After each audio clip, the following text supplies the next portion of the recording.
Mr. President, today the Senate Appropriations Committee advanced legislation to reopen government immediately, funding vital programs and resuming pay for federal workers who, for the last 40 days, have had to live with the stress of missed paychecks and not knowing when they would be paid.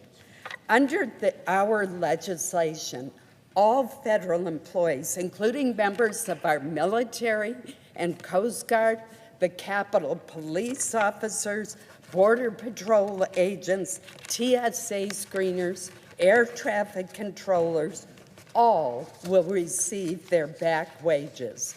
It is significant that this measure also includes 3 full-year fiscal year 2026 appropriations bills, including the annual agriculture FDA bill, the military construction and Veterans Affairs legislation, very timely given that Veterans Day will soon be upon us, and the legislative branch funding.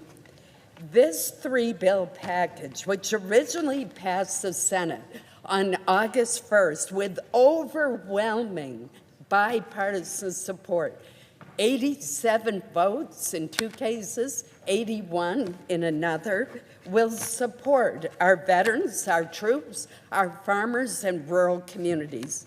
Of note, this package will provide full-year funding for the Supplemental Nutrition Assistance Program, known as SNAP, and the Special Supplemental Nutrition Program for women, infants, and children, known as WIC.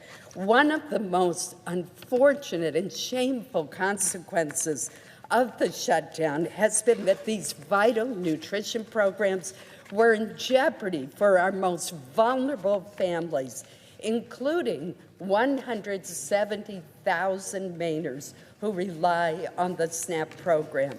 Other programs will be funded through January 30th, while the Senate and House continue our work on the remainder of the year-long appropriations bills. For example, funding for important programs like Head Start, and such as the Low-Income Heating Assistance Program, will now be restored. I look forward to voting for this legislation and ending the unnecessary harm to the security of our families and our nations. We must begin to act tonight. We must not delay any longer. Finally, Mr. President, I want to thank the many members on both sides of the aisle of the Appropriations Committee and the Senate leadership who have worked especially hard to bring this package together. And I would be remiss if I did not also thank our staff. My staff missed an entire night's sleep to get this package together and get the job done. Thank you, Mr. President.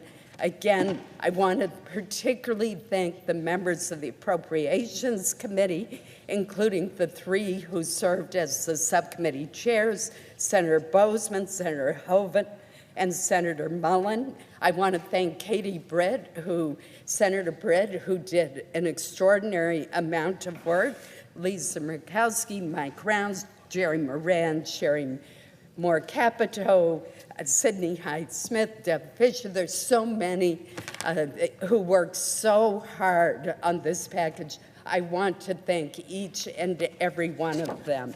Let's get the job done, and let's do it fast. Thank you, Mr. President. Senator Hoeven in my list. Senator Hoeven was a rock star, so I want to make sure that I mentioned him. Thank you.